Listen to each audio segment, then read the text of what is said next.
Testing the Sound Blaster CT4170. It's an ISA card that's a Sound Blaster 16 plug and play version. And in order for the plug and play to work, you have to load a program in the auto exec. But after that's done, then one can work it like a Sound Blaster or a Sound Blaster Pro. So I'm in my Sound Blaster Pro directory, and I got this test program from Creative Labs. I'm going to try to type and hold the phone at the same time. So this is the official Sound Blaster Pro that I just used to test the Sound Blaster Pro, and it works on the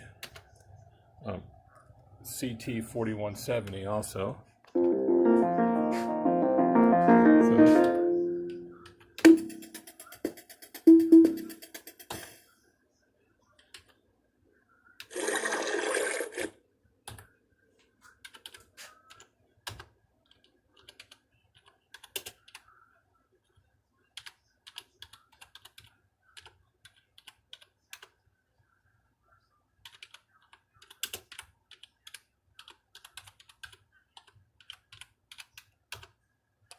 So got the set blaster command to put in there, and there's the part, let's see, oh, it's in the config sys.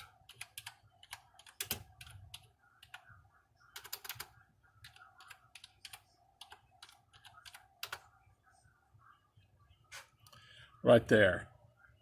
On the regular Sound Blasters that had jumpers, you would set the IRQ and IO address and DMA channels using jumpers. This one sets it right there. And so it's got a configuration in that directory, and it just assigns it that IO address and interrupt. If you have a later model ISA computer with a plug-and-play BIOS, you don't need that program, it'll assign it. But of course, any operating systems that support plug-and-play, like Windows 95 and later, then you don't need it.